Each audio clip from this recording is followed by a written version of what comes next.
Bienvenidos a todos. Muchas gracias por acompañarnos en nuestro nuevo webinar Nómina para Pymes. Sean bienvenidos. Espero que puedan disfrutar mucho esta charla. Pues bueno, nosotros somos Staffing Personal. Somos una empresa que se dedica a la administración de personal en todo lo relacionado a recursos humanos, como es nómina, maquila de nómina, reclutamiento y selección, estudios socioeconómicos, compliance y demás servicios relacionados a recursos humanos. Pues les agradezco mucho que hayan venido, que estén con nosotros. Mi nombre es Karina Isario, ya he estado con algunos de ustedes en otros webinars. Para los que apenas se incorporan, les voy a comentar un poquito cómo va a ser la dinámica. Les pido que mantengan sus micrófonos apagados para que podamos escuchar bien a nuestro speaker y pues bueno, todos podamos tener clara la información. Van a encontrar un apartado en donde van a tener un chat por si tienen alguna pregunta. Lo pueden encontrar en la parte baja o si están en su celular tienen que poner la aplicación, o bueno, hay 3 puntitos en donde pueden poner más y ahí va a aparecer el chat. Ahí nos pueden hacer llegar sus preguntas para este webinar y de inmediato pues las vamos a estar contestando en los espacios que estén destinados para ellos. Mientras tanto, les pido que permanezcan sus micrófonos en mute para que podamos escuchar a nuestra ponente este día. El Nómina para Pymes surge esta plática porque hemos detectado que muchas de las empresas, en especial las pymes o las que no cuentan con un área especializada para que se encargue propiamente de la nómina, llegan a cometer muchos errores, lo que puede hacer los acreedores a diferentes sanciones económicas, que pueden ser sanciones importantes o que aparte pueden tener problemas en la gestión de su personal, como tener rotación, como tener quejas por parte de los empleados. Entonces, hay muchas veces que las empresas ni siquiera son conscientes de que están cometiendo estos errores porque no conocen bien la ley o no conocen bien cuáles son los procesos que se tienen que seguir para hacer una correcta maquila de la nómina en su empresa, y entonces llegan a cometer estos errores o diferencias al momento de ejecutar los pagos de nómina. Para ayudarnos a aclarar un poco más este tema, va a estar con nosotros platicando la licenciada Marta Martínez. Ella es nuestra colaboradora en Staffing Personal. Y pues bueno, ¿qué le da a ella autoridad para hablar acerca del tema? Ella es licenciada en Administración, egresada de ISEL, y también ha tomado una infinidad de cursos en lo relacionado a SUA, a IMSS, a complementos de nómina, CFDI, ISR, y también cuenta con la formación de instructor por parte de la Secretaría del Trabajo. Así que pues la dinámica es que vamos a estar haciendo varias preguntas a ella, nos va a responder y adicional vamos a responder las preguntas que ustedes tengan.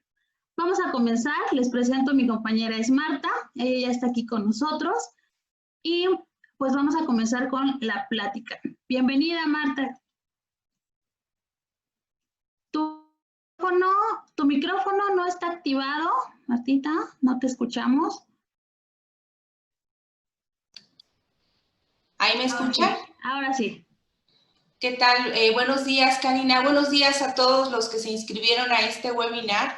Muchas gracias. Esperamos que la información que les pueda yo proporcionar en base a la experiencia que he tenido en la parte de nóminas, pues les pueda ser funcional. Sobre todo porque yo la nómina la conocí pues desde el principio, desde ser una asistente en el área de nóminas y pasar por diferentes puestos hasta ser responsable y encargada de procesos de nómina, pues desde procesos básicos hasta nómina con procesos muy complejos.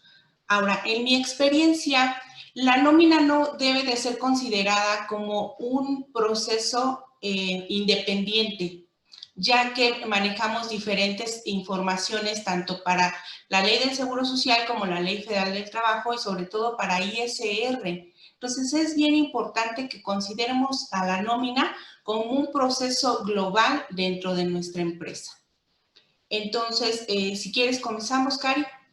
Claro que sí, pues la primera pregunta que nos gustaría que nos resuelvas y que yo creo que va a ser muy importante para todas las empresas que nos acompañan ahorita es ¿qué conocimientos debe de tener la persona que se encargue de nuestra área de nómina? Mira, Cari, independientemente de la formación académica que pueda tener esta persona, es decir, sea un contador, sea un administrador, sea alguna persona con alguna carrera técnica, es importante que tenga conocimiento en diferentes leyes y reglamentos, puesto que la nómina tiene su fundamento legal en todas estas leyes que ahorita estamos viendo en pantalla. ¿Cuál es el origen? Pues como todo, la Constitución política. En el artículo 123 es donde se designa que el derecho al trabajo digno y socialmente útil lo tenemos todos los mexicanos. Entonces, en base a eso, el Congreso nos pidió expedir diferentes leyes para que pudieran regular tanto las relaciones de trabajo como la seguridad social, los descansos, etc. Aquí es importante mencionar que tenemos dos apartados en este artículo 123 constitucional. El apartado A va a regular las relaciones entre la iniciativa privada y el apartado B entre los poderes de la Unión y los trabajadores. Por ejemplo, todas aquellas personas cuya previsión social esté con el ISSSTE, es decir, los trabajadores que trabajan para el gobierno y no para alguna empresa privada. Bien. Adicionalmente, te quiero comentar que la nómina está contemplada principalmente en tres leyes. Primero, la Ley Federal del Trabajo. Posteriormente, el Código Fiscal de la Federación y la Ley del Seguro Social. Entonces, dándote este preámbulo, como verás, la persona que debe estar encargada del proceso de la nómina debe tener conocimiento en leyes y reglamentos del Seguro Social, leyes y reglamentos del impuesto sobre la renta, Ley Federal del Trabajo y los reglamentos. Pero ¿sabes qué, Cari? Sobre todo debemos de estar permanentemente actualizados. La nómina, a partir de que comenzó a timbrarse, ha tenido diferentes cambios en los procesos. Entonces, si tú no estás actualizado, puedes incurrir en algunas omisiones que le van a costar a tu empresa multas, te puede costar la no deducibilidad del proceso de la nómina y eso es algo muy delicado que vamos a ver un poquito más adelante. Ok, muchas gracias. Entonces, realmente las empresas se tienen que fijar en que aparte de contar ya con una formación previa, experiencia en el manejo de nómina, también estar actualizados, es decir, estar al día de toda esta información, ¿no? Que siempre va cambiando. Sí, es, Cari. Para continuar, ¿qué elementos son los más importantes? Yo creo que eso es bien importante para todos. ¿Qué elementos son los más importantes de los que se compone una nómina? Mira, principalmente debemos de identificar el tipo de nómina que vamos a pagar. Es decir, una nómina ordinaria o una nómina extraordinaria. La nómina ordinaria son tus procesos de nómina ya sea semanal o quincenal, conforme tú lo tengas establecido en tu empresa. Hay que indicar la periodicidad de pago. También hay nóminas catorcenales, eso es importante también mencionarlo. Hay pago semanal, catorcenal, pudiera haber pago decenal, ya depende de las políticas que tenga tu empresa.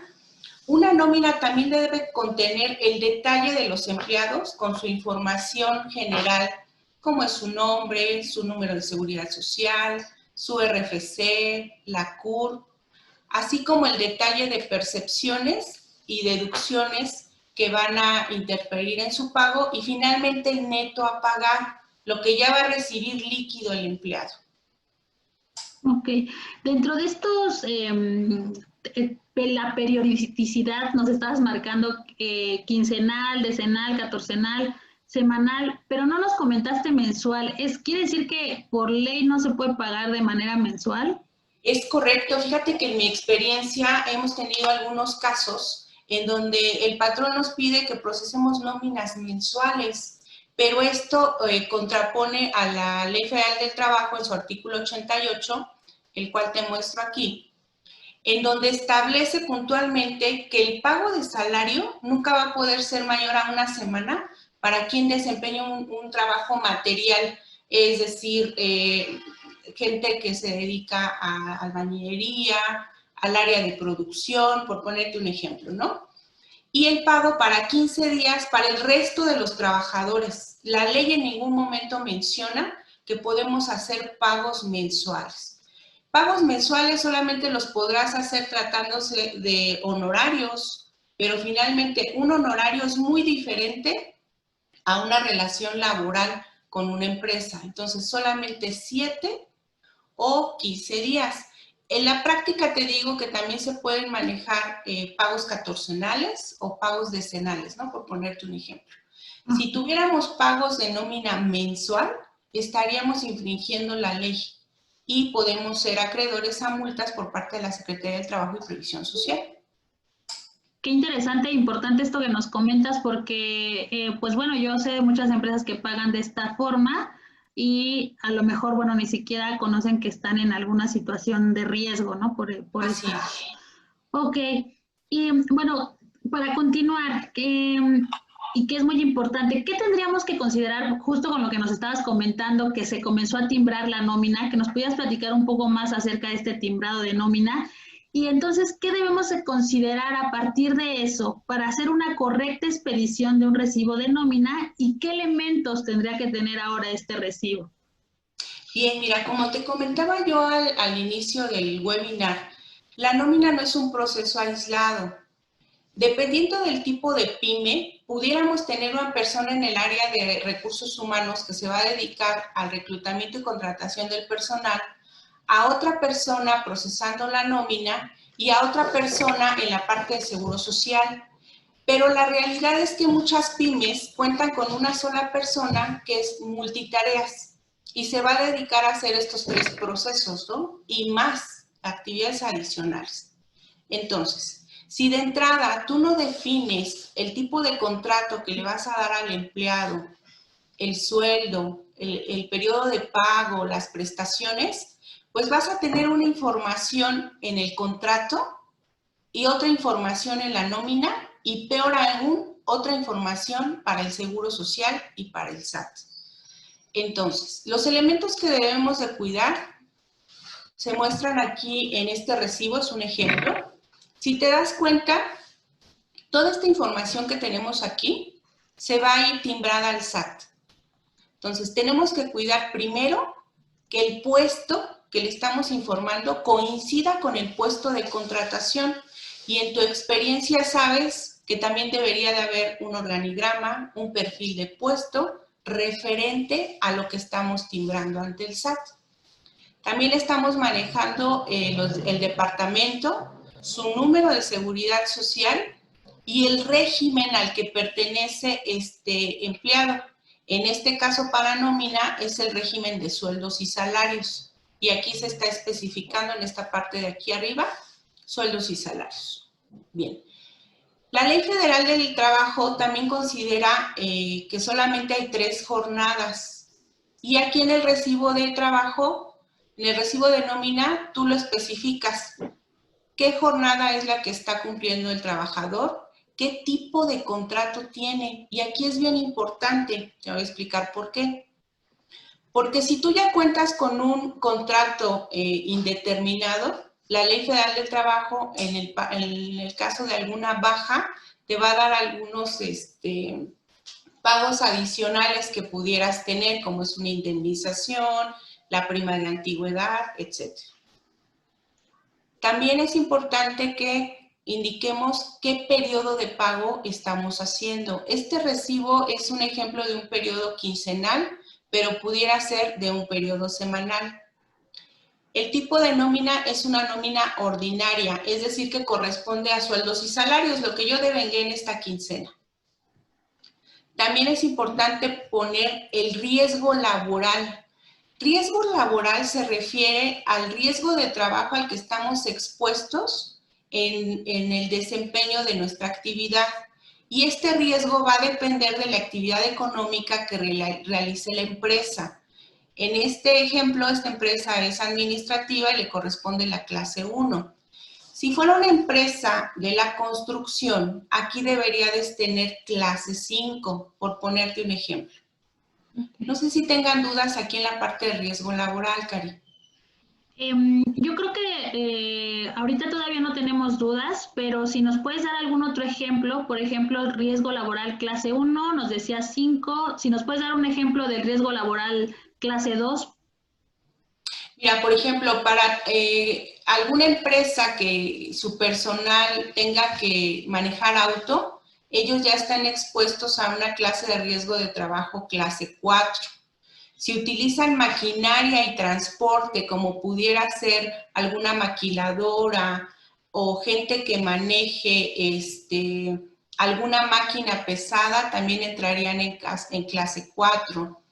Una clase 2 va a depender del tipo de maquinaria, pero que no use motor. Pudiera ser bandas, pudieran ser poleas. Okay. ¿Por qué el IMSS estableció diferentes clases de riesgo de trabajo? Porque dependiendo de la actividad vamos a estar más expuestos a sufrir un accidente, entonces el patrón tiene que pagar más seguro social porque los accidentes le van a salir más caros. Por ejemplo, nosotros, a lo mejor el accidente mayor que pudiéramos tener es machucarnos el dedo con el cajón, ¿no? Claro. Pero una persona que está detrás de un vehículo se esté expuesto a algún choque y el gasto médico para atender ese accidente es mayor. Por eso las empresas están divididas en clases de riesgo de trabajo.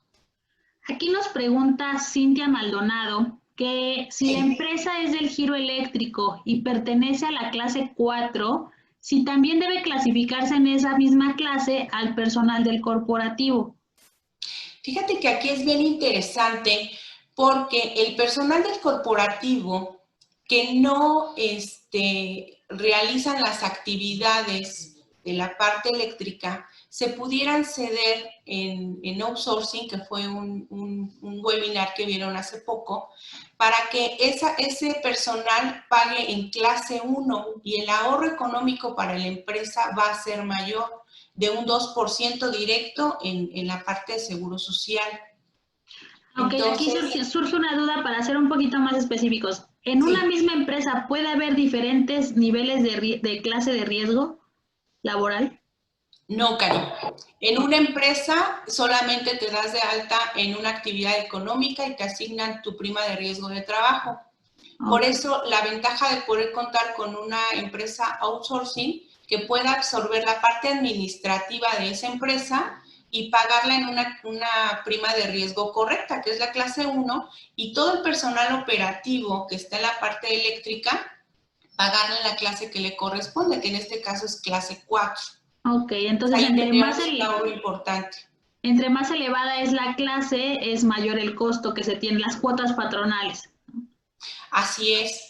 Okay. Para una clase 4, la prima media que van a estar pagando es de un 4 punto y tantos %, contra el 1 punto y tantos % que pagarían en clase 1, ¿no? Ok. Y aquí también Leslie Tames nos pregunta, si tengo varias sucursales en la misma ciudad, ¿necesito abrir un registro patronal por cada sucursal? No, no es necesario abrir un registro patronal, pero sí es importante que abran la sucursal, porque el impuesto sobre nómina, que también deriva de aquí del proceso de nómina, se tiene que pagar en cada entidad federativa. Si el trabajo lo desempeñan en Querétaro, como una sucursal, ahí tienen que pagar el impuesto. Pero el registro patronal es único, es aquí en la Ciudad de México. Ok, 2 preguntas más para terminar nuestra ronda de preguntas ahorita acerca de este tema. Nos está preguntando María Elena Vázquez, que si esto pertenece al IMSS o a la Secretaría del Trabajo y que se relaciona con la pregunta de José Nava, que nos dice que si el riesgo de trabajo va relacionado con la ley del IMSS. Mira, la Ley Federal del Trabajo sí contempla como tal los accidentes de trabajo, pero la Ley del Seguro Social es quien establece el reglamento para las empresas, es reglamento de clasificación de las empresas en los seguros de riesgos de trabajo. Ahí hay un catálogo en donde, dependiendo de la actividad económica que yo tengo, me tengo que situar en un grado de riesgo de trabajo. Y él es quien lo regula. De hecho, más adelante vamos a ver que una de las sanciones que puedes tener tú en materia de seguridad social es no actualizar y no informar sobre la siniestralidad de tu riesgo de trabajo en la empresa. Ok. Para la última pregunta sería, ¿qué pasa si no quiero contratar una empresa? A lo mejor nos estamos adelantando un poco hacia el final del webinar, pero yo creo que es importante. Si no quiero contratar a una empresa que lleve la nómina, la solución que nos comentabas del outsourcing, pero tiene personal corporativo en clase 4 porque son una empresa de electricidad. Tienes que pagar en clase 4 a todos. Las únicas empresas autorizadas a tener más o varios registros patronales son las empresas que se dedican precisamente al outsourcing de personal. Tú, como una empresa normal que te dedicas a la parte eléctrica o a lo mejor eres un despacho contable, el mismo Seguro Social no te permite abrir otro registro patronal en una clase diferente. Solamente para las empresas de outsourcing y están reguladas, las regula el artículo 15A de la Ley Federal del Trabajo, porque no nada más es abrir la empresa, le tenemos que enviar información al Instituto Mexicano del Seguro Social sobre el contrato que tenemos firmado, sobre los empleados que tenemos contratados, las altas y bajas que tenemos también de esos empleados. Ok, ahorita continuamos con las preguntas de nuestros participantes. Si gustas continuar con comentarnos si hay alguna otra característica que tenga que cubrir el recibo de nómina. Sí, claro, nos quedamos en la parte del riesgo de trabajo. Es importante timbrar la fecha de antigüedad y la antigüedad en la clave que nos marca el SAT. Aquí donde dice antigüedad P3W, se refiere a que tiene 3 semanas, W es de week, de semana, 3 semanas de antigüedad. Entonces aquí le vamos informando al SAT cuál es la antigüedad que tienen mis empleados, así como el salario diario integrado y el salario base de cotización, que es este salario con el que vamos a estar pagando las cuotas al IMSS, a diferencia del salario diario, que es el salario con el que el empleado va a recibir su sueldo. Por eso el salario diario integrado es mayor. Otro elemento que tenemos que timbrar es el tipo de contrato que tenemos firmado con el empleado. Y aquí, en mi experiencia, muchas empresas no actualizan el tipo de contrato que tienen con los empleados. Es decir, cuando yo ingreso a una empresa, puedo entrar con un contrato de pruebas, un contrato por tiempo determinado, porque es mi periodo de prueba. Pasados los 3 meses, ya voy a firmar mi contrato por tiempo indeterminado. Entonces, esa información yo la tengo que actualizar en el expediente electrónico del empleado, en mi sistema de nómina, para que al final salga timbrado ahí. Y es algo que desafortunadamente muchas empresas no van actualizando. Okay. Posteriormente, hay que indicar la periodicidad de pago, que en este caso es quincenal. El método de pago siempre va a ser PUE, pago en una exhibición. No puedo pagar los salarios por partes. Tiene que ser una sola exhibición. Tengo que colocar la fecha de inicio y término de ese recibo de nómina. El uso que se le va a dar P01 es por definir. Aquí, para la gente que maneja el tema de facturación o que están en contacto con facturas, van a ver que hay muchos conceptos que son como una factura, porque realmente el recibo de nómina es un CFDI al igual que una factura, pero con elementos muy específicos. Aquí en la parte de descripción tenemos que poner que es un pago de nómina. Este total de valor unitario se refiere al importe de las percepciones y el descuento se refiere a las deducciones que tiene este empleado, que en este caso son deducciones únicamente las permitidas por ley. Más adelante lo vamos a revisar a detalle. Me gustaría pasar a la siguiente parte del recibo. Sí. Es esta, en donde es importante informarle al SAT cuáles elementos están grabados para ISR y cuáles están exentos. Y finalmente, el total, que es el neto a pagar, es lo que ya el empleado recibe líquido.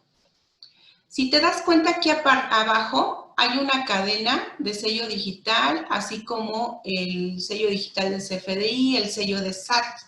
Esto quiere decir que el recibo está timbrado.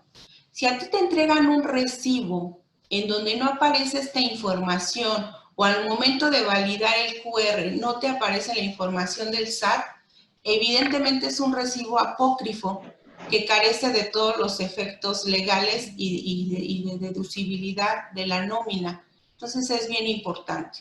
Ahora, si bien las modificaciones que ha habido a la ley nos permiten mandar esta información vía correo electrónico, en la parte de la Ley Federal del Trabajo, pues no ha cambiado el hecho de que tengamos que recabar la firma autógrafa de los recibos de nómina.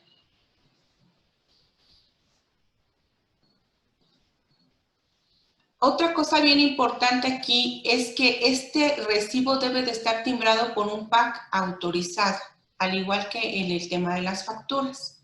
No sé si tengan alguna duda aquí, Cari. Sí hay algunas dudas que yo creo que algunas se pueden ir resolviendo conforme avancemos, entonces vamos a continuar y en un momentito más abrimos las dudas, Marta. Perfecto.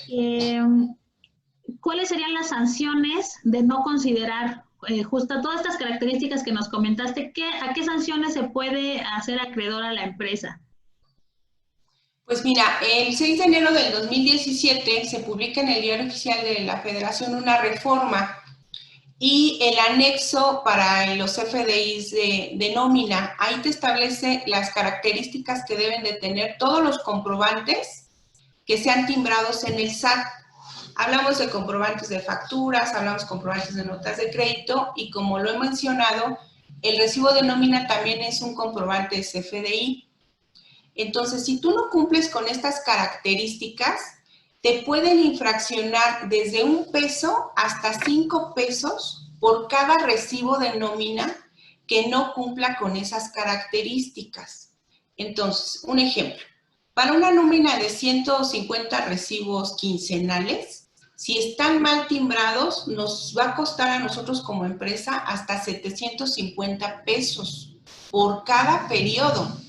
En un año, en una nómina quincenal, tenemos 52 periodos de nómina, entonces multipliquen 150 por 52. La multa, pues obviamente va a estar altita. Independientemente del retrabajo que vamos a tener que hacer, porque esos recibos se tienen que cancelar, configurar correctamente y volver a timbrar. Okay. Y no puedes timbrar pues tan fácil, ¿no? No puedes retimbrar y cancelar tan fácil. Estamos hablando más o menos de una multa de 40,000 pesos, ¿no? Más o menos. Es correcto, sí, okay. Más o menos 40,000 pesos. ¿Y qué otros elementos o qué otros pagos de nómina se deben timbrar además del sueldo? Mira, es una muy buena pregunta, Cari, porque en nuestra experiencia hemos detectado que las empresas otorgan pagos a los empleados, les hacen transferencias o les emiten cheques y estos pagos a los empleados no están debidamente timbrados. Aquí debemos de timbrar desde los anticipos de nómina, los viáticos que se le entregan al empleado, los préstamos sin intereses. Hay empresas que realizan préstamos a sus empleados y estos deben de ser sin intereses y se debe de timbrar el recibo de nómina. Y, por supuesto, a todas aquellas empresas que otorgan prestaciones superiores a la ley también deben de timbrar sus recibos como previsión social, es decir, gastos médicos mayores, ayuda de becas, gimnasios, etc. Y en la práctica muchas empresas no los timbran, sencillamente les dan el cheque, les hacen la transferencia y no hay evidencia de estos pagos en el tema de recibo de nómina. Ok. Vamos a continuar, entonces, ya que nos aclaraste este punto, ¿qué podría incumplir una empresa, en materia de seguridad social y cuáles pueden ser las sanciones para esta empresa? Bien, mira, el tema de las infracciones para efectos de seguro social están contempladas en el artículo 304A. Aquí estoy poniendo un pequeño ejemplo de 6 y van en ese orden en los artículos, pero en total son 22 los actos o omisiones en que podemos caer los patrones y algunas veces sin saberlo, Por eso te comentaba que es importante que la persona que lleva la nómina pues tenga conocimiento de todo esto. Una de las infracciones que pudiéramos tener es no registrarnos en el Seguro Social o hacerlo fuera de plazo. El instituto solamente nos da 5 días para registrarnos en el Seguro Social. Otro es no inscribir a los trabajadores o hacerlo de forma extemporánea. Aquí también tenemos 5 días para dar de alta a nuestros empleados en el Seguro Social, pero mi recomendación es que los demos siempre un día antes o el mismo día cuando van a ingresar. Así podemos evitar algún capital constitutivo por algún accidente que pudiera tener el empleado al momento de trasladarse a su trabajo o ya en el centro de trabajo, ¿no? También nos pueden sancionar cuando no comunicamos al instituto o lo hacemos de manera extemporánea sobre las modificaciones que podemos tener a los salarios. Entonces, si te das cuenta, el número de omisiones en las que podemos incurrir, pues son bastantes, son 22. Ahora, hay una parte en el pago de cuotas de seguridad social que si no las hacemos o no pagamos nuestros capitales constitutivos, aparte de tener que pagar esas cuotas, nos van a sancionar con una multa del 40 al 100% de la omisión. Entonces es importante, sobre todo ahorita en estos temas de pandemia, que el tema del flujo de efectivo no es lo ideal. Si no vamos a pagar nuestras cuotas, sí tenemos que enterarlas, es decir, tenemos que informarle al IMSS de cuánto es nuestra cédula y tratar de hacer un convenio, porque si yo no pago, me van a sancionar con una multa del 40 al 100% del salario.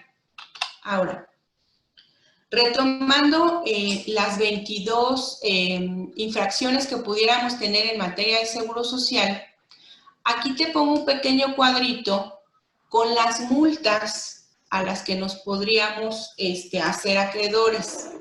Mira, por ejemplo, tratándose de estas fracciones, la 4, la 5, la 7, la 8, la 11, la 16 y la 19, me pueden infraccionar hasta 9,241 pesos, porque la multa te dice que puede ir de 20 a 75 veces el salario mínimo. Y hay otras fracciones en donde la multa puede ir hasta 15,402 pesos. La multa más fuerte es esta, la número 4, en donde si yo incurro en una omisión, me pueden multar hasta con 43,000 pesos. Entonces, si te das cuenta, las multas para efectos de alguna infracción en el Seguro Social son bastante altas. Y se pueden ser acumuladas, ¿no? O sea, si tuvimos a lo mejor el ejemplo que hablabas hace ratito de un año en el que todos los recibos de nómina se estuvieron expidiendo de manera inadecuada y que más o menos platicábamos de una multa de 40,000 pesos y a lo mejor sumamos todas estas multas porque hemos incumplido en alguna de estas fracciones, pues se va acumulando, ¿no? Entonces, a lo mejor por sí solas, algunas, dependiendo de cada empresa, no va a sonar tan alta, pero acumulándolas, pues ya pues, se puede sumar una suma bastante significativa. Sí, y en este caso la empresa puede perder maquinaria y equipo, porque si no tienes para pagar, pues el instituto te dice, bueno, pues la computadora vale tanto, tu impresora tanto, y comienza un proceso administrativo para que el Instituto Mexicano del Seguro Social pues garantice que le vas a pagar, ¿no? Ok, y esto, ¿cómo el seguro, cómo te puede, hay alguna auditoría? ¿Cómo te checan que estés cubriendo con todo esto? Mira, actualmente hay un convenio de colaboración entre diferentes instituciones. Comentábamos al principio, todos los elementos que tú timbras en el recibo de nómina se van al SAT. Entonces, si ahí detecta el Instituto Mexicano del Seguro Social que hay inconsistencias con lo que tú estás timbrando en el SAT, te puede llegar una orden de visita específica por estas omisiones. Vamos a suponer que yo estoy timbrando un salario de 1,000 pesos, pero al Seguro Social le estoy pagando sobre un salario base de cotización de 300 pesos. Ahí hay una discrepancia importante entre lo que yo estoy mandando en mi recibo de nómina contra lo que estoy pagando en el Seguro Social. Entonces, en ese momento, pues se activan las alertas y soy sujeto de una revisión, ¿no?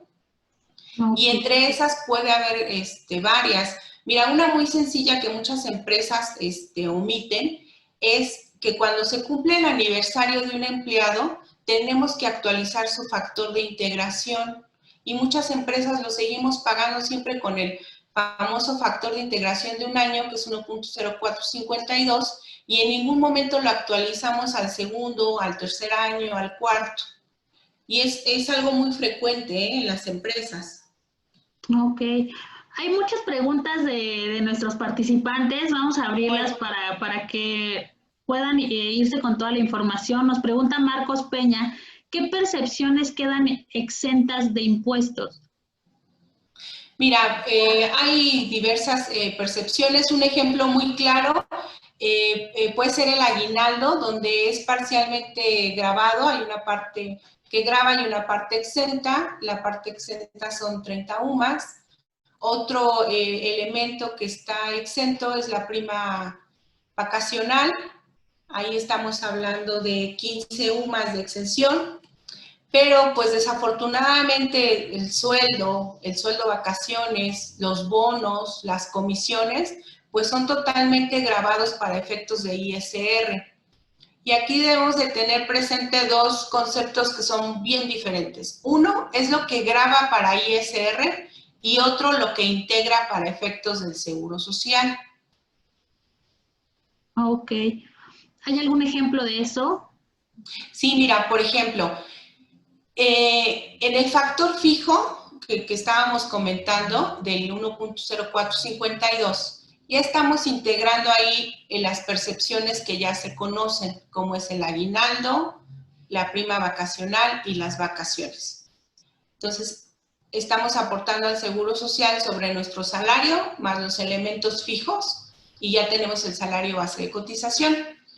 Pero durante el pago de nómina yo recibo percepciones adicionales, como puede ser un bono, como puede ser una comisión. Entonces, esos elementos los tengo que integrar al salario de manera bimestral y presentar mis modificaciones al Seguro Social, integrando todos esos pagos en promedio. Es decir, si yo recibo 5,000 pesos adicionales en ese bimestre, lo divido entre los días del bimestre y la cantidad que me da lo sumo a mi salario base de cotización y con ese salario voy a pagar las cuotas del siguiente bimestre. Ok. También Cintia Maldonado nos pregunta si puedes compartirnos tu opinión de por qué algunas empresas de outsourcing manejan contratos por obra determinada y cada año finiquitan al empleado.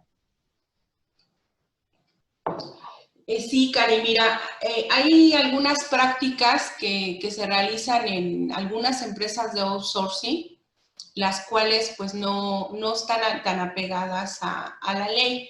Un contrato por obra determinada, su naturaleza es que estás contratado para un proceso o proyecto específico, ese proyecto termina y pues concluye la relación laboral.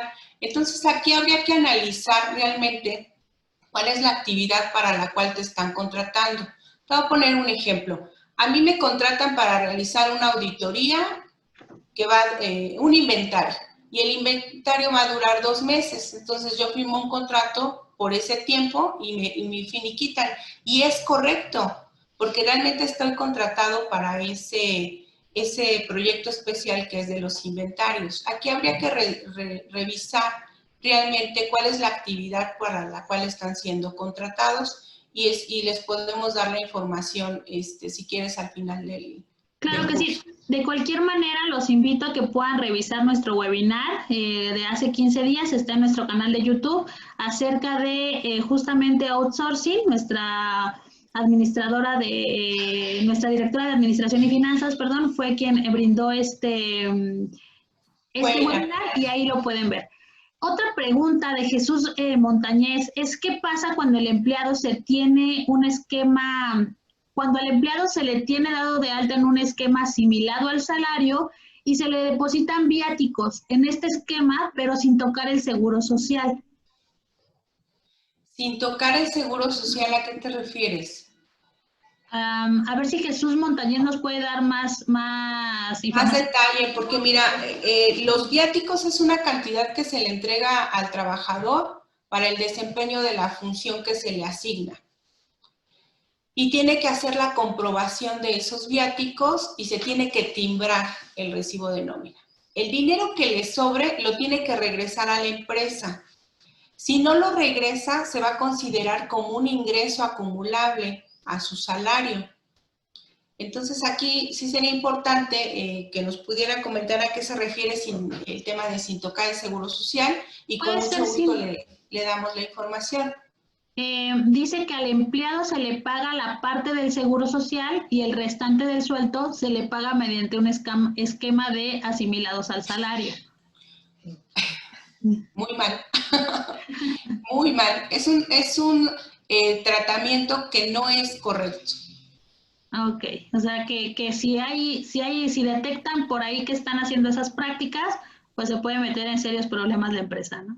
Sí, por supuesto, y sobre todo en el caso de los viáticos, si el empleado se llega a accidentar y está dado de alta con un salario muy bajo en el seguro social, pues va a tener problemas el empleador, porque al momento de que le expidan la incapacidad al empleado, el seguro social le va a pagar con el salario con el que está registrado en el IMSS. Y ahí es donde mucha gente se sorprende, ¿no? De decir, bueno, es que yo gano 15,000 pesos mensuales y me están pagando la incapacidad a 2 salarios mínimos, por ponerte un ejemplo, ¿eh? Sí. También Cintia Maldonado nos pregunta, ¿qué pasa si los viáticos los paga directamente la empresa y no el outsourcing?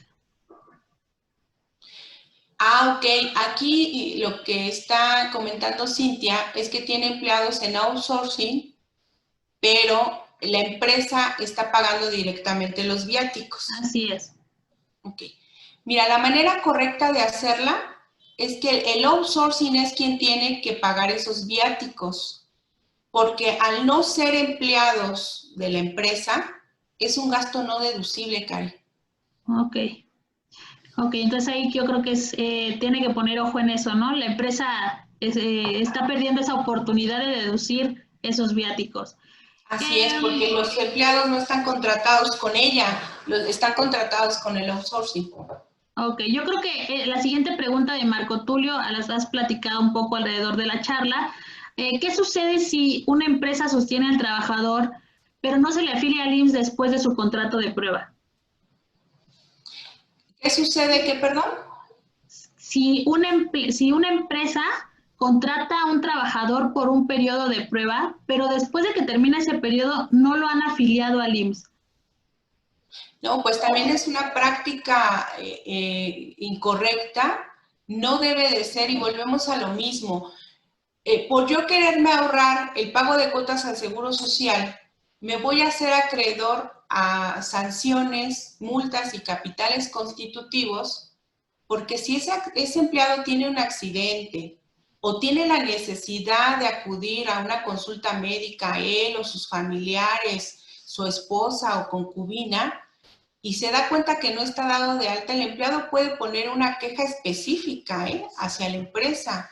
Y voy a tener a la Secretaría del Trabajo y Previsión Social, voy a tener al Seguro Social en mis instalaciones y me va a salir más caro el resarcir todo eso a haberlo dado de alta de manera correcta en el IMSS.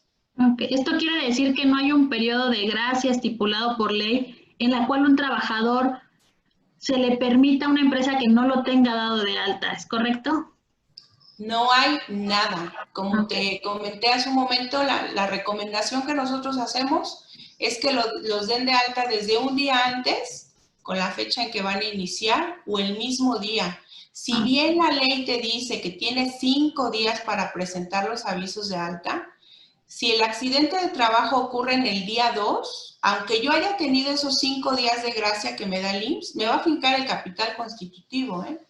Ok. Tenemos todavía un par de preguntas más, pero me gustaría que avanzáramos ya para ir, a lo mejor nos vamos a extender un poquito más, unos 10 o 15 minutitos más, dependiendo de las preguntas que haya, pero Sí. hacia la siguiente pregunta que ya teníamos preparada. A raíz del COVID-19, ¿ha habido algún cambio o algún tratamiento especial relacionado a la nómina? Pues no, fíjate que este tema del COVID no ha parado y no ha habido algunos cambios. Si bien el Instituto Mexicano del Seguro Social y el Infonavit lanzaron algunos convenios para que puedas pagar de manera diferida las cuotas de Seguro Social, pues finalmente las tienes que pagar, a lo mejor no en este mes, sino en el siguiente bimestre, pero no ha habido realmente algún cambio. Lo que sí es que muchas empresas se han ido a la opción de teletrabajo, al famoso home office, y ahí es donde nos damos cuenta pues que no está regulado, en ningún momento está regulada esta parte del teletrabajo. Yo creo que es por ahí un tema que se tiene pendiente por parte de nuestras autoridades, el poder legislar el teletrabajo. Y finalmente te quiero comentar que por ahí surgió un rumor de que las incapacidades de COVID se iban a catalogar como de riesgo de trabajo. Entonces, aquí te quiero aclarar que sí, o sea, sí se van a considerar como riesgo de trabajo, pero solo para los empleados del Seguro Social que atienden COVID, no para el resto de nosotros. Si yo me llegara a enfermar de COVID, me van a expedir una incapacidad por enfermedad general y me la van a pagar como tal a partir del cuarto día y solamente al 60% de mi salario. Entonces, sí era importante aquí aclarar porque pues varios clientes nos dijeron, oye, ¿qué vamos a hacer con las incapacidades que son riesgos de trabajo?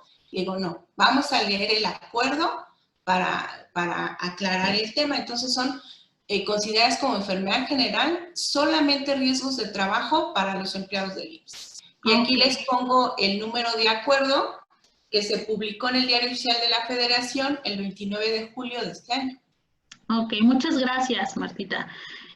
Para continuar, ¿qué ahorros económicos? Y hay algunas preguntas más de nuestros participantes, pero vamos a continuar y al finalizar hacemos una ronda de preguntas otra vez. ¿Qué ahorros económicos puede lograr una empresa si tiene una correcta administración de la nómina? Pues mira, podemos tener ahorros en el tema del seguro social, evitar pagos en exceso, inclusive al momento de que tú calculas erróneamente una nómina, le puedes pagar de más al empleado, le puedes retener de más impuestos o retener de menos. También podemos tener ahorros al determinar correctamente el impuesto sobre nómina, las cuotas de seguro social. Y lo más importante es que podemos tener ahorros en no estar reemplazando personal por estos temas, así como en el tema de capacitación. Porque si yo tengo unos procesos de nómina con errores, me ocasionan problemas con los empleados, problemas con sus jefes inmediatos, y hay un cierto grado de insatisfacción, ¿no? Imagínate llegar al cajero y sacar tu dinero y te das cuenta que te pagaron de menos, ¿no? O por ahí alguien se equivocó y te descontó de más o te calcularon mal el impuesto. Entonces es bien importante tener una adecuada administración de la nómina y sobre todo de manera integral. Ok. Y bueno, también lo que nos comentabas hace rato de las multas por incumplimiento, ¿no? Que pues se puede fincar el capital constitutivo de la empresa o retirarnos maquinaria que pues bueno, en algunos casos puede ser muy trascendente para alguna empresa. Sí, por supuesto, te para la producción y paras tú, pues, la empresa, ¿no? Ok. ¿Es conveniente y qué beneficios tiene que una empresa externa maquile la nómina si soy una pyme? Mira, las pymes es bien importante que se enfoquen a su proceso de trabajo, que se enfoquen al objeto que es lo que les da el ingreso para que puedan seguir en el mercado. Y dejar este tipo de procesos de la nómina a gente con experiencia y que te lo haga bien. Además, puedes tener ahorros en la capacitación, porque yo te comentaba, independientemente del conocimiento técnico que debas de tener, debes de estar completamente y permanentemente actualizado. Tienes que invertir en un sistema de nóminas, en teléfono, internet, en el timbrado de los recibos. Hay sistemas que te los rentan, pero de manera independiente tienes que pagar cada timbrado. Entonces, es bien importante que un especialista te pueda apoyar en esa parte. Ok.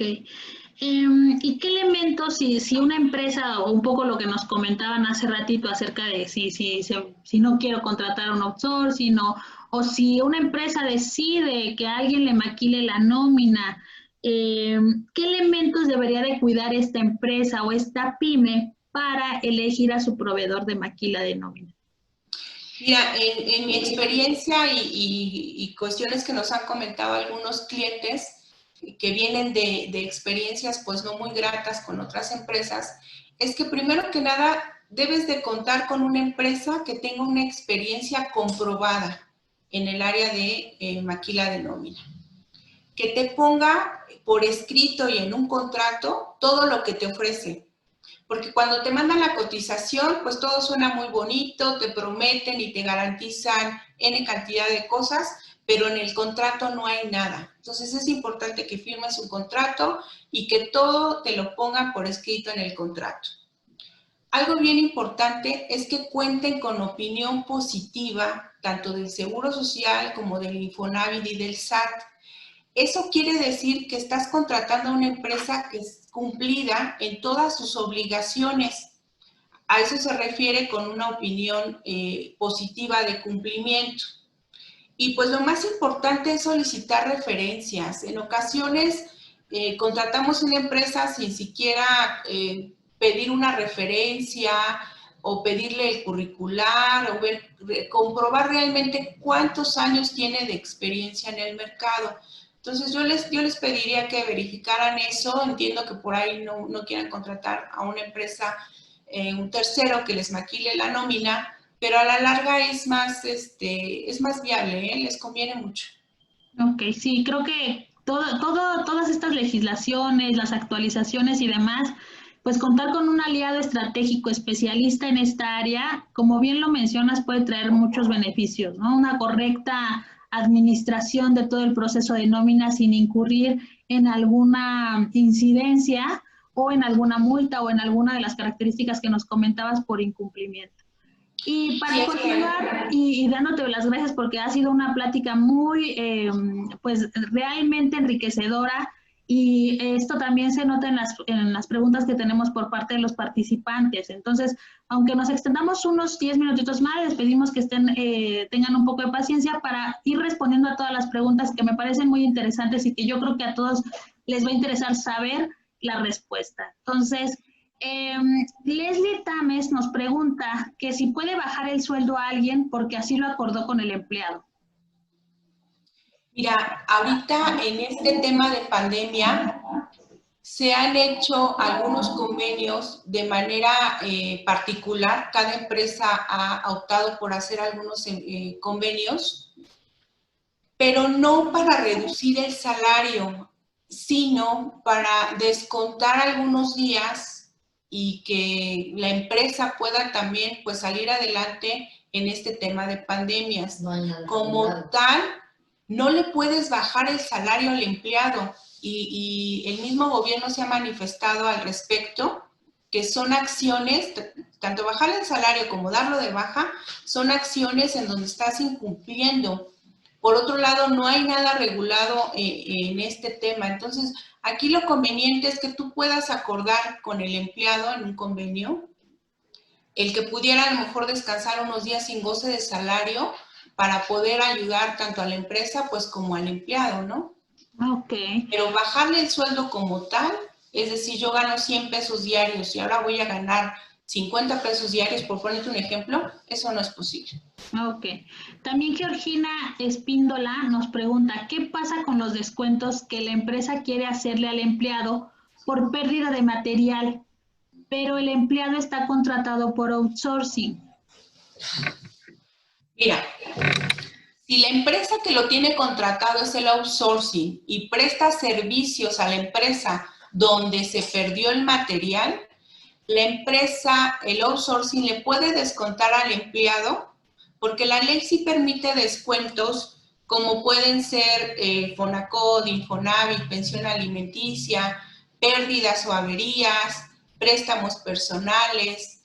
Entonces sí está contemplado este descuento, pero no debe de exceder del excedente del 30% del salario mínimo y debe de estar acordado en conjunto con el empleado, no le puedo retener arbitrariamente. Ok. También Mónica Flores nos dice, ¿qué pasa si una empresa no da recibo de viáticos? El recibo de viático es un recibo que se timbra al SAT. Entonces, independientemente de que no se lo des al empleado, con quien estás incumpliendo es con la autoridad. Entonces, ahí puedes tener un tema de no deducibilidad, porque ese dinero sale de tu empresa y lo debes de timbrar. Entonces, Ok. puedes tener por ahí alguna revisión por parte del SAT. Georgina Espíndola nos pregunta también si conoces cuántos días está otorgando el IMSS por incapacidad de COVID.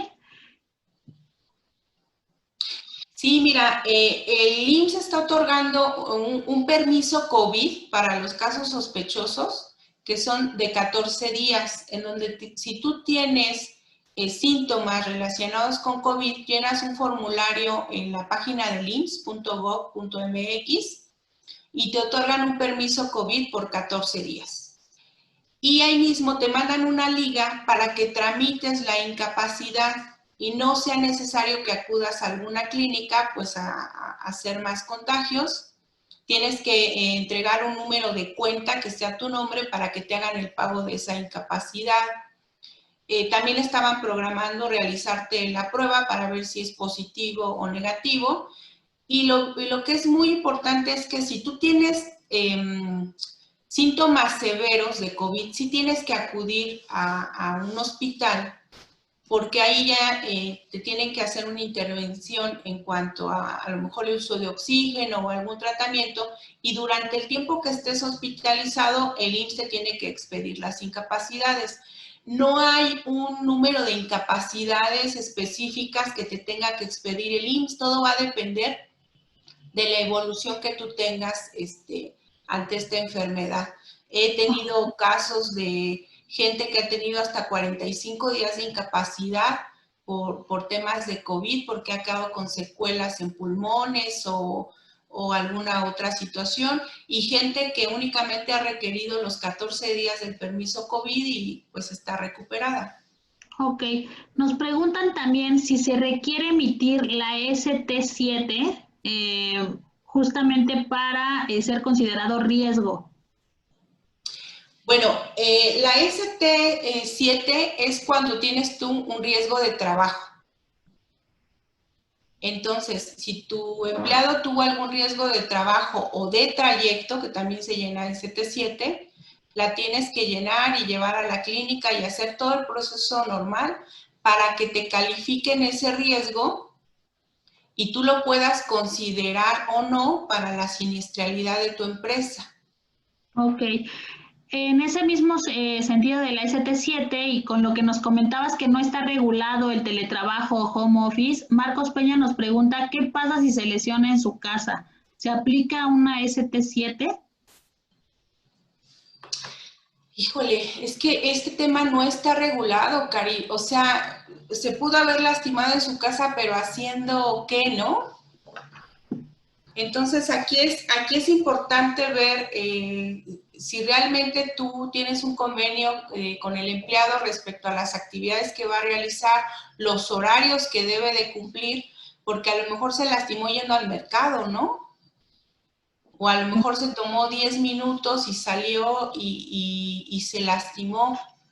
O ya eran las 6 y 6:10, se lastimó y todavía estaba trabajando o no estaba en su jornada, ¿no? O sea, hay mucha falta todavía de información al respecto. Sí, habría que analizar cada caso en particular. Claro. Vamos a responder 2 preguntas más y el resto les vamos a dar respuesta por el chat para ya ir finalizando con el webinar. La verdad es que este tema da para muchísimas preguntas, pero en el chat Marta nos va a hacer favor de ir respondiendo el resto de las preguntas, pero solamente ahorita aterrizamos 2 más. Mónica Flores, relacionado todavía con los viáticos, nos pregunta que qué pasa, la empresa hace depósitos a los empleados por anticipo de viáticos, los empleados comprueban y devuelven a la empresa si les sobró, pero ¿qué pasa cuando no les alcanzó? ¿Hay alguna implicación legal o fiscal de que no se timbren esos viáticos? Si no les alcanzó el dinero, quiero pensar que el empleado puso de su bolsa para completar. O a lo mejor se los dieron después, ¿no? Se los dieron después, pero ya no los timbraron. Es que cualquier percepción adicional que reciba el empleado se va a considerar como un ingreso si no está debidamente timbrado. Si posteriormente le entregaron ese dinero y no lo timbran como viático, como lo que fue, se va a considerar como un ingreso adicional. Ok. Y María Elena Vázquez nos pregunta, ¿cuántos días tenemos de límite para timbrar los recibos de nómina? Todos los conceptos que debe tener un recibo de nómina se pueden cargar en NOI y puede descontar a todos los empleados días de sueldo en el mismo periodo de nómina. Creo que son varias preguntas. Son varias preguntas. ¿Cuántos días tenemos de límite para timbrar los recibos de nómina? Mira, dependiendo del número de empleados que tengamos, hay un calendario para poder timbrar los recibos de nómina. Estamos hablando que para empresas muy grandes, pues tenemos hasta 5 o 10 días. Les voy a mandar el dato exacto del tiempo que tenemos para timbrar esos recibos. Pero yo no le veo tema a que se timbren de manera inmediata. En un proceso normal vas a recibir tus incidencias, procesas tu nómina, sacas tus pagos y en ese momento, como tú ya tienes la fecha de pago, en ese momento timbras. Tienes que timbrar, imprimir tus recibos y que los empleados los firmen. Pero les mandamos la tablita de los días, porque sí tenemos días dependiendo del número de empleados que tengamos. Ok, y bueno, si estos conceptos que debe de tener el recibo, si se pueden cargar en NOI. Bueno, una de las obligaciones que nosotros tenemos como empresa es llevar nuestros registros, tales como nóminas, listas de raya o listas de asistencia. Entonces, el llevar la nómina en un sistema actualmente ya es una obligación. No es si puedo, es debo de llevar el registro de nómina. En cualquier sistema que yo quiera usar y sobre todo con el servicio de timbrado de recibos. Ok, y por la última pregunta que integra María Elena es si puede descontar a todos sus empleados días del sueldo en el mismo periodo de nómina. Sí, mira, sí puedes descontar los días que hayan faltado o los días que hayan acordado que se van a descontar, pero es importante que tomen en cuenta que para efectos de seguro social, para el pago de cuotas, solo puedo descontar 7 días de ausentismo por mes. Si yo le desconté 10 faltas en un mes al empleado, al seguro social solamente voy a poder descontar 7 días. Ok, pues muchas gracias por las aclaraciones, Marta. Todavía hay unas preguntas de Marco Tulio, Cintia, Carolina. Acordamos que Marta les va a estar contestando a través del chat. Mientras vamos a dar paso a que nuestra compañera Isela Ángeles nos platique un poquito más pues acerca de los servicios que estamos otorgando aquí en Staffing Personal, cómo les podemos ayudar con esto. Pues yo les recuerdo, mi nombre es Karina Isario, muchos también nos estuvieron pidiendo la presentación, Isela se las va a compartir, si gustan dejarle su correo para que les pueda compartir la presentación, mientras Marta va a estar en el chat contestando las últimas preguntas que faltaron, y también les voy a dejar una pequeña pregunta para que nos compartan qué les pareció el webinar, y pues bueno, con esto ir mejorando día a día. Muchas gracias, Marta, de verdad. Gracias a todos. Que pasen buen día. Los dejamos con Isela. Hola, buenas tardes. La verdad es que un tema muy interesante y el tiempo se fue súper rápido. A mí se me aclararon muchas dudas en lo personal. Y bueno, pues les agradecemos su presencia, no sin antes recordarles que nosotros somos Staffing Personal, una empresa que nos dedicamos justo a ser socios de negocio como un centro de desarrollo empresarial con un portafolio de soluciones. Una de ellas es justo esta, la maquila de nómina, en donde con mucho gusto podemos asesorarles la administración de personal, outsourcing, estudios socioeconómicos, reclutamiento, asesorías fiscal, legal y contable, y temas de consultoría y temas de compliance. Entonces, para esta ocasión, pues con gusto, que a quien le interese una asesoría para este tema, y ahorita Marta nos va a estar apoyando en contestar las preguntas que quedaron pendientes. Sin embargo, pues las empresas tienen necesidades específicas y preguntas ya muy enfocadas al giro, a cómo esté de manera interna. Entonces, nosotros nos ofrecemos, es parte como del obsequio por habernos acompañado a este webinar, es darles una breve asesoría telefónica y a partir de ahí hacerles un diagnóstico, un check-up, a ver cómo andan en el momento de todo esto. Y también para quienes deseen la presentación, les voy a pedir de manera, por favor, que me manden un correo. Ahorita les voy a compartir mis datos o nuestros datos para que nos los pidan, porque nos los empiezan a escribir en el chat y no me da tiempo de irlos apuntando a uno por uno. Entonces es más fácil que nos escriban. Cari, si puedes poner la lámina con nuestros datos para que nos hagan llegar a quienes les interesa la presentación. Es mucho más fácil que nos escriban de manera personal y yo ya les voy dando el seguimiento que se merecen y la atención, porque como les repito, de repente aquí en el chat estoy hablando y no me da tiempo de estar apuntando cada correo que me lo está solicitando. Entonces, ahorita les ponemos nuestros datos y cualquier duda, cualquier asesoría que necesiten, con mucho gusto. Nosotros somos Staffing Personal. También les recordamos, por favor, que nos sigan en nuestras redes sociales, en LinkedIn, que se inscriban en nuestro canal de internet. Ahí subimos todos los webinars y cápsulas interesantes, todas enfocadas a temas de RH. Entonces, por favor, entre más suscriptores seamos, pues mucho mejor. Se hace más rica la información porque también ustedes nos dan su opinión. Entonces, les reitero, mi nombre es Isela Ángeles. Ahorita les compartimos nuestros datos para que nos soliciten, por favor, la presentación. Gracias y que tengan excelente fin de semana. Vamos a estar conectadas unos minutos más para cualquier duda o aclaración. Y Cari, te pido por favor si nos puedes poner la lámina con nuestros datos, si es que la tienes por ahí. Si no ahorita en el chat ponemos nuestros correos electrónicos para que nos pidan la presentación. Que tengan excelente fin de semana y recuerden que lo nuestro es personal y somos Staffing Personal. Muy buenas tardes a todos y excelente fin de semana. En breve les compartimos las respuestas y también les comparto nuestros datos.